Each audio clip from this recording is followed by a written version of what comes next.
On the positive side naman, ito guys, may mga magagandang opportunity na maaaring dumating sa inyo in terms of business. Ito guys, no, so kung meron kayo mga naiisip na negosyo or pagkakakitaan, guys, no, so may mga opportunity na dadating sa inyo guys, and maaaring magkaroon ito ng strong collaboration, ito mga kapiksi, collaboration or partnership, guys, no, parang may opportunity. Tsaka yung mga affiliate guys, kasi mga affiliate, ano din yan guys, collaboration din yan, mga kapiksi, no, so pero nagkakaroon kayo ng more source of income, mga kapiksi, dahil sa mga collaboration or dahil sa mga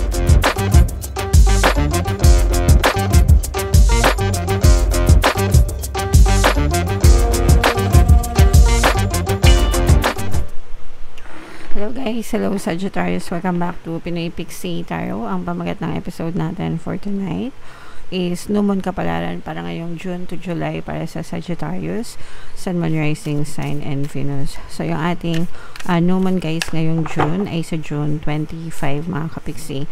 Tapos yung next na New Moon naman natin ay sa July 24 guys. So ang reading na to ay para sa period na yan, mga kapiksi. So unahin natin tong message na to guys. Ito yung ating moon message para sa inyo. So meron tayong adjustments are required, no? So kailangan guys talaga flexible tayo sa buhay natin mga kapiksi, kasi wala namang permanente sa mundo and lahat nagbabago, everything changes. Kahit tayo guys, yung mga gusto natin, yung mga wants natin, di ba? Nagbabago din yan, nagbabago din tayo ng isip. So ganun din sa ating physical reality. So yung mga pagbabago guys, kailangan marunong tayong mag-adjust, kailangan flexible tayo, kailangan matuto tayong mag-adapt, no? So let's say for example, sa trabaho mo, biglang may nagbago yung boss mo, nagbago yung department nyo, nagbago yung policies or rules, ganyan. Syempre may mga kailangang adjustments and ginagawa naman yun usually for the better, mga kapiksi, okay? So make sure na matuto kayong maging flexible para hindi kayo mahirapan makasurvive mga kapiksi, okay? Attune to the moon guys, I am re-evaluating the situation. So i-re-evaluate natin yung sitwasyon na yun, mga kapiksi, kapag may mga pagbabago, kapag may mga changes, diba? Makakatulong ba sa akin to, makakasama ba sa akin to, no? Yung mga ganon, guys. So yeah, additional meanings for this card guys. Your life may be out of balance and this may be causing your issues. It may be time to hatch a whole new plan. So, pag sinabing out of balance, mga kapiksi, mas lamang yung nega, no? Kesa sa positive. And, syempre, kapag mas lamang yung nega, pasensya na. Syempre kapag mas lamang yung nega, mga kapiksi, doon na pumapasok, no, yung mga issues. Doon na kayo nagkakaroon ng mga issues, mga kapiksi. So it's the best time para sa inyo para gawa ng mga bagong plano, mga kapiksi, okay? I-assess nyo yung sitwasyon nyo, ba't kayo naninega. Usually naman guys, naninega kayo if you are overthinking about a negative situation, kapag palagi nyo iniisip yung mga negative situation. So kung ayaw nyong manega, huwag kayong mag-isip ng nega. Kung ayaw nyo ma-out of balance yung buhay nyo, iwasan nyo, i-divert nyo yung attention sa mga magagandang bagay, i-busy nyo yung sarili nyo guys. Something new and exciting is around the corner. So guys, may mga bago and mga exciting na bagay na paparating sa inyo, mga kapiksi. So maging excited kayo dyan guys, okay? And trust may be required to move this situation forward. So kailangan mong magtiwala sa sarili mo, mga kapiksi, no, na kayang-kaya nyong malampasan or masabayan guys yung mga pagbabago na yan sa buhay nyo, mga kapiksi, okay? Alright, so yan yung moon message for you, Sagittarius. Comment down below guys if feeling nyo nakaresonate kayo dyan. So tingnan natin yung ganap sa inyo ngayong new moon, mga kapiksi. Shuffle ko to guys. Habang sinashuffle ko to, panoorin nyo muna yung video natin regarding sa ating paano mag-manifest ng abundance video course. Kapiksi, sawa ka na ba sa mga struggles at hirap sa buhay mo? Masipag ka ba at masikap sa buhay ngunit hindi ka pa rin umaasenso? Ilang beses ka na bang nag-attempt mag-negosyo at mag-invest pero palagi ka pa rin nalulugi? Sa pagkakataon na ito ay maaaring may subconscious beliefs ka na nagiging balakid sa iyong pag-unlad at pagyaman. Introducing, paano mag-manifest ng abundance video course. Dito ay matututunan mong ma-overcome ang mga balakid mo para tuluyan ka ng umunlad, umasenso, sumagana, maging matagumpay, successful at maswerte sa iyong kabuhayan, pera, trabaho, negosyo, salapi at kaperahan ng bonggang-bongga. Dali, mag-send na ng email sa pinoypixie@gmail.com at simulan na ang iyong pagyaman ngayon. Alright, so sa lahat ng gusto mag-avail ng course guys, naka-flash sa screen nyo. Una, meron tayong paano mag-manifest ng abundance video course. Meron din tayong paano mawala ang third party at magkaroon ng harmonious na relationship. And meron din tayong paano pabalikin si ex, reverse breakup. So sa mga interesado guys, mag-send lang kayo ng email sa pinoypixie@gmail.com. So ito yung ating moon energy mga kapixie. Sagittarius kayo ay 9% ng Queen of Wands sa ating spread. Latag natin yung spread nyo guys. And sa mga naghahanap guys ng mga pampaswerte na lucky charms, lucky bracelet guys, may mga items na may kita kayo sa description box nitong video.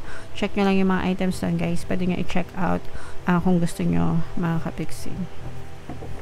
So this is both negative and positive guys, no? Sa negative guys, medyo kalmahan nyo mga kapixie kasi may mga mamamanifest kayo ng konting away, konting gusot mga kapixie, no?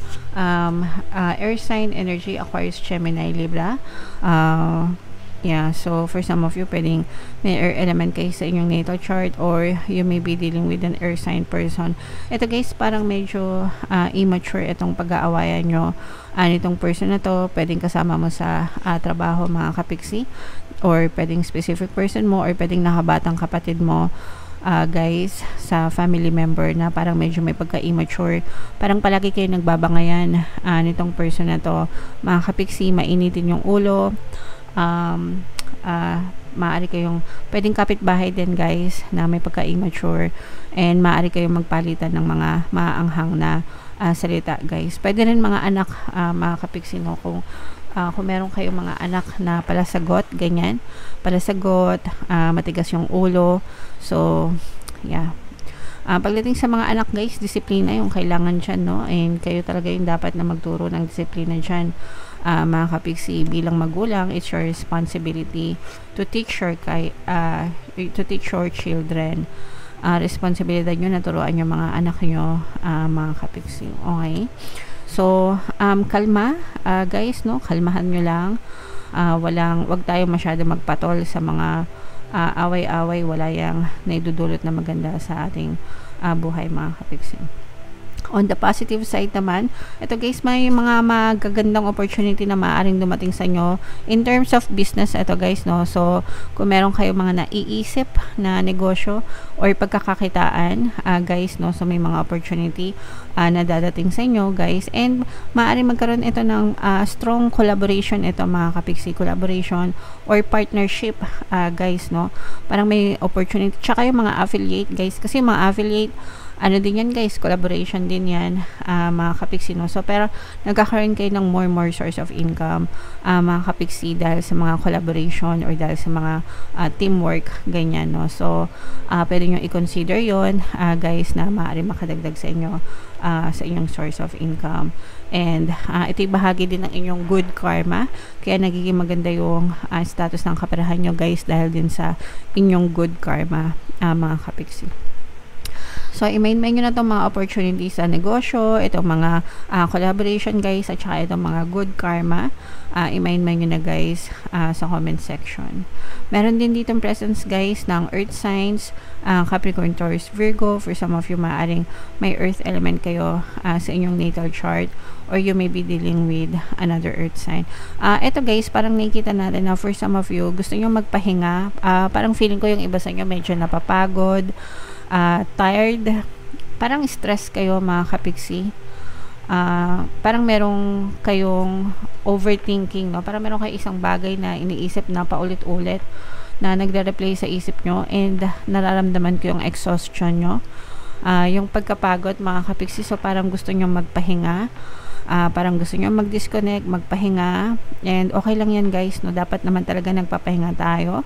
So mag-disconnect kayo and mag-reconnect kayo sa sarili nyo guys, and Yeah, so spend some time with yourself mga kapiksi. Kung gusto nyo magbakasyon, mag-relax, gawin nyo, no, para makahinga-hinga kayo ng konti mga kapiksi. Yung iba maaring magbuntes, no, or maari kayong makatanggap ng news about pregnancy. Pwedeng hindi kayo yung buntes, guys, pwedeng addition sa family ito. So let's say for example, baka meron kayong mga anak na mag-aasawa, no, o kaya may asawa, tapos magkaroon kayo ng apo, magkaanak, ganyan.